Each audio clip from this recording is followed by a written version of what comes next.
ambaye ametuafikisha kuweza kukutana kwa mara nyingine katika mji huu wa Mwanza, katika msikiti wetu huu Masjid Sheikh Amin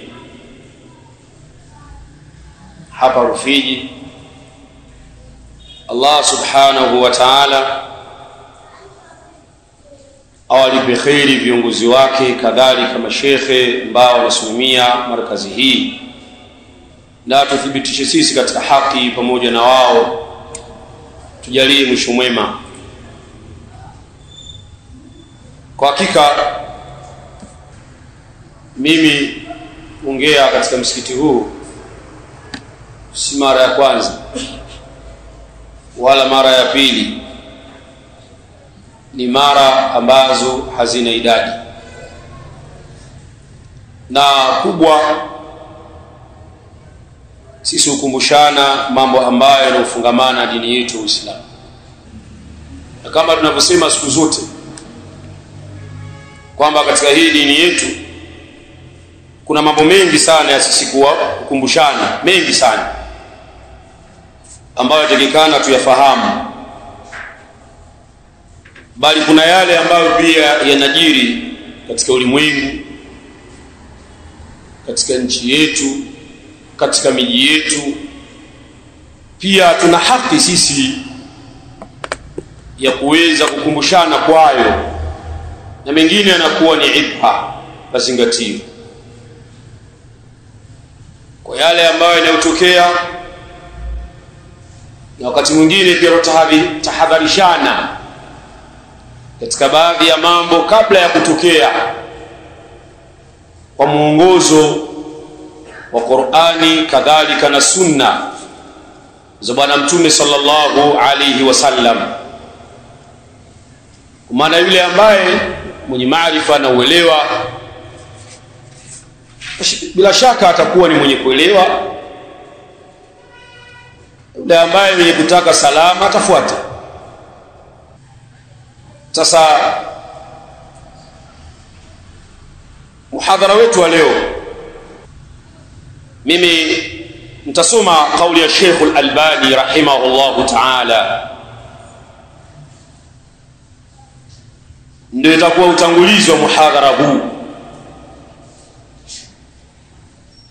Anasema Sheikh Al-Albani rahimahullahu ta'ala, Sheikh Muhammad Nasiruddin Al-Albani asema, walaysa tariqul khalasi huwa thawratu bisilahi ala al-hukami fahiya min bid'il asri wa mukhalafatu lin-nusus ash-shar'iyyati التي منها الأمر بتغيير ما لأنفسه إن الله لا يغير ما بقوم حتى يغيروا ما بأنفسهم. أنا سمع الشيخ الألباني رحمه الله تعالى haya maneno anatuelekeza sisi Waislamu. Kuna watu wanaona kwamba walikuwa wakiona kadhalika, na mpaka leo pia wapo baadhi ambao wenye mitazamo hiyo, yani kwamba watu wanaamua baadhi ya kikundi wakakaa watu watatu, mmoja kuongezeka 10, 20, 100 mpaka wakawa maelfu ya watu. Ikawa watu wanapita na fikra fulani hivi. Miongoni mwa fikra ni kwamba watu kuingia msituni, watu waingie msituni kwa lengo la kujipanga ili waweze kupambana na utawala na kung'oa utawala uliopo, ili waweke ule utawala wanaotaka wao, wamweke kiongozi wanayemtaka wao. Wakaamua kwenda maporini, wakaingia. Walipoingia wakawa na silaha zao. Sheikh Albani anasema walaysa tariqul khalasi, na si njia ya kujinasua, huwa thawratu bisilahi, nako ni kufanya mapinduzi kwa kutumia silaha, ala alhukami, juu ya watawala. Akasema fahiya min bid'il asri, jambo hili ukiona watu wanaingia msituni, ukiona watu wanaingia maporini, wakakaa kwenye mapango, wakasema wanajipanga, wakasema wanapambana ili wang'oe utawala uliopo, waondoe utawala uliopo, serikali iliyopo. Sheikh Albani rahimahullah ta'ala anasema fahiya min bid'il asri, mambo haya ni katika bid'a za zama hizi. Ukiona watu na fikra hizi, basi ujue kwamba hawa wanaleta bid'a, uzushi, jambo ambalo halipo katika Uislamu. fahiya min bid'il asri wa mukhalafatu linusus shar'iyyati, jambo hilo ni uzushi wa zama hizi, bali na ni kwenda kinyume na maandiko yaliyokuwa ya kisheria, maandiko ya Qur'ani, maandiko ya Sunna, allati minha, maandiko ambayo ndani yake, katika hayo maandiko, al-amru, kuna amri katika hayo maandiko, bitaghyiri mali anfusi, kubadilisha yale ambayo yaliyoko katika nafsi za watu. Kwa maana Allah subhanahu wa ta'ala amewataka wanadamu, amewataka waislamu, pindipo wanapoona kuna matatizo ima katika maisha yao, ni lazima jambo la kwanza watazame katika nafsi zao kwanza, wapi wamekosea. Leo ukitazama ukaona kwamba maisha magumu, hali ngumu ya kimaisha, tutafanyaje sisi? Kwa hiyo wewe kwa mtazamo wako ukaona kwamba ili maisha yawe mepesi, ni lazima tumwe utawala uliopo. Tuongoaje sisi? Ni lazima tuingie polini sisi. Ukatengeneza fikra zenu, mkawa na kikundi maalum kwa lengo la kupindua serikali. Haya ni katika mambo ya bid'a katika dini ya Allah, kwa sababu amri iliyokuja ni lazima watu watazame katika nafsi zao kwanza. Ibn al-Qayyim rahimahullah ta'ala ana maneno mazuri sana, maneno yale anasema kwamba watu wanatakikana katika kutaamali, kwa yani kuzingatia kwa watawala, jambo la kwanza kabisa watu wajitazame nafsi zao wao, kwamba wale viongozi ambao waliopo, watawala wanaowatawala, wajue kwamba wametokana na wao, tabia walizokuwa nazo ndo za kwao. Kwa hiyo wanaposimama kulaumu viongozi, lazima kwanza wajilaumu wao nafsi zao, wako sawa? Kwamba nyinyi mnasimama mnalaumu utawala, nyinyi mko sawa? Ikiwa viongozi waizi, nyinyi pia ni waizi, kwa sababu wao wametokana na nyinyi. Haya ni maneno, tena maneno marefu na maneno mazuri kabisa, kwamba watu watakikana wao jitathmini kwanza, wasilaumu watu ambao waliokaa katika madaraka, kwa sababu wale si malaika, wale ni binadamu, wametokana na sisi. Allah analeta viongozi kulingana na sisi tulivyo, hawezi kuleta malaika watuongoze. Allah subhanahu wa ta'ala akasema inna Allaha la yughayyiru ma biqaumin hatta yughayyiru ma bi anfusihim, hakika Allah subhanahu wa ta'ala habadilishi yale ambayo yako kwa watu mpaka wao wabadilike nafsi zao. Sura Ra'd aya 11. Aya hii ni utangulizi wa haya maelezo ambayo nilikusudia katika muhadhara wetu wa leo. anasema msemaji mmoja, idha saa fi'lu al-mar'i saa dhununu. Asema vitendo vya mtu vikiharibika vikawa ni vichafu, bila shaka pia dhana zake zitakuwa mbaya. Kwa hiyo mambo ambayo unaona leo yanatokea katika jamii ni kwa sababu ya zile dhana zao. Vitendo visharibika, dhana zimekuwa chafu, dhana zao wanawadhania vibaya wale ambao wanaoongoza, kwa sababu wao wenyewe pia ndivyo walivyo. Katika muhadhara wetu wa leo tutaelezea an ni'matin 'azimatin, kuhusiana na neema iliyokuwa kubwa tukufu.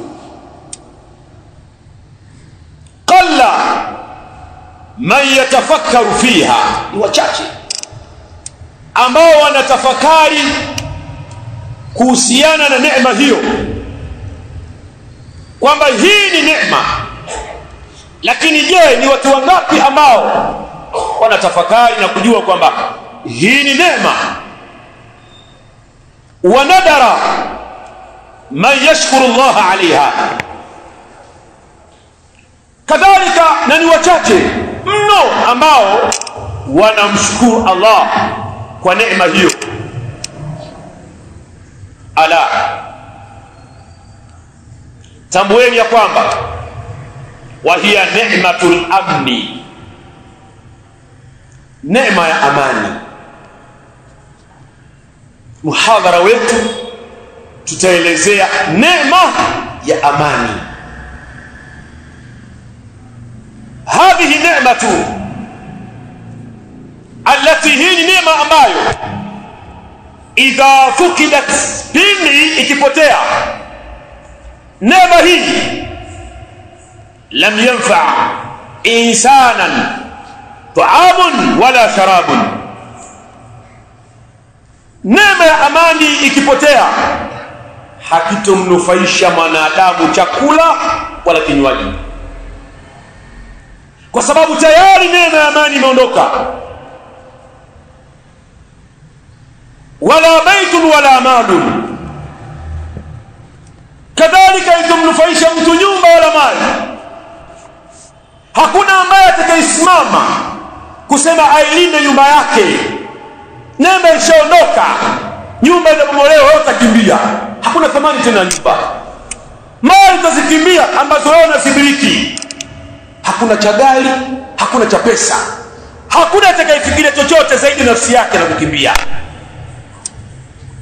Wala ayyul mata'i min mata'i dunya, na wala chochote katika starehe miongoni mwa starehe za dunia au vitu katika vitu vya kidunia, hakuna ambaye atafikiria jambo hilo hata siku. Yaqulu subhanahu wa ta'ala, Allah anasema katika sura Quraish aya 3 mpaka ya 4, falyabudu rabb hadha albayt, muabuduni mola wa nyumba hii, alkaaba alladhi at'amahum, ambaye amewalisha wao, min juu', kutokana na njaa, wa amanahum min khawf, na Allah ambaye amewapa amani kutokana na hofu. Amani, Allah ametaja vitu viwili, akataja chakula kadhalika na amani. Qala al-mufassirun, watu wa tafsiri wakasema, dhakara Allah ta'ala ni'mat al-amni, Allah ametaja Allah neema ya amani, wa tu'ami, kadhalika na chakula, min a'zami ni'ami, katika neema kubwa, neema tukufu. Wa qarana bainahuma, na akaziambatanisha neema hizi mbili. Allah subhanahu wa ta'ala akaziunganisha neema hizi mbili. Kwa nini Allah ameziunganisha neema hizi mbili? Na sio kila kitu lazima uulize kwa sababu zipi, isipokuwa panapokuwa kuna sababu tunauliza ili tupate jawabu, au jawabu liweze kufika katika fikra zetu. Lianna al-insana la yahna, kwa sababu mwanadamu hawezi kupata starehe, hawezi kupata utulivu bitaamin wala ibadatin, hawezi kupata utulivu kwa chakula chochote kile, kadhalika wala ibada idha kana khaifan, akiwa na hofu. Ukipikiwa biriani, ukapikiwa chipsi ike ambalo wewe unalijua, ukala ukijua wewe, na mayai yake na kuku, uweze ukahisi ladha, kwa sababu hakuna amani tena. Amani ishaondoka. Ndugu zangu Waislamu, tunapoelezea suala la amani, tunapotaja amani, kuna mambo lazima tuyafahamu. Jambo la kwanza, sisi Waislamu si waoga. Kuna watu wanavyojifikirisha wao, wanavyokaa na kudanganyana kwamba sisi ni waoga. Sio waoga, lazima watu watambue. Na ndio maana katika msingi wetu Ahlusunna wal Jamaa,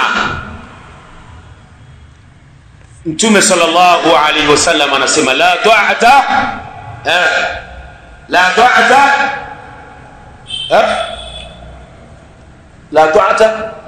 al-makhluq fi ma'siyati al-khaliq.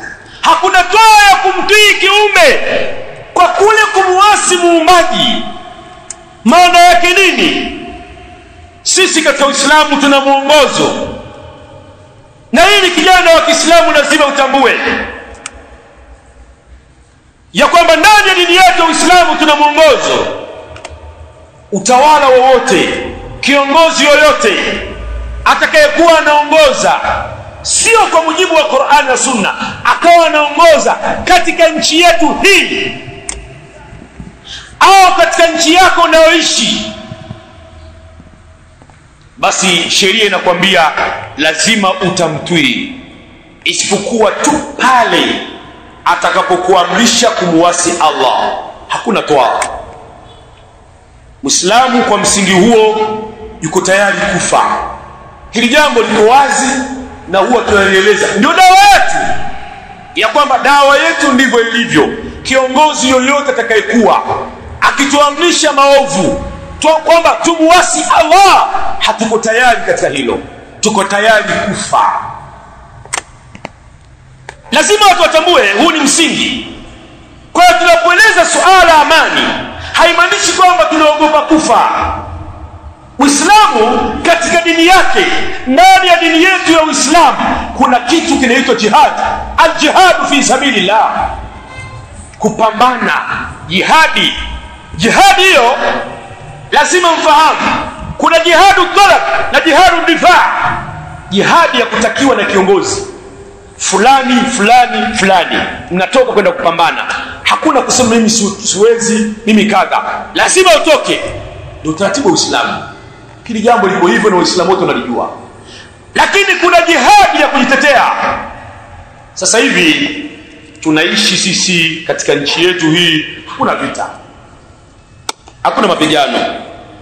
Lakini ikitokea, Allah sikadirie, lakini ikitokea muda wote makafiri wameamua sasa kuwapiga Waislamu, kuwapiga wanawake na watoto, itasimama jihadi.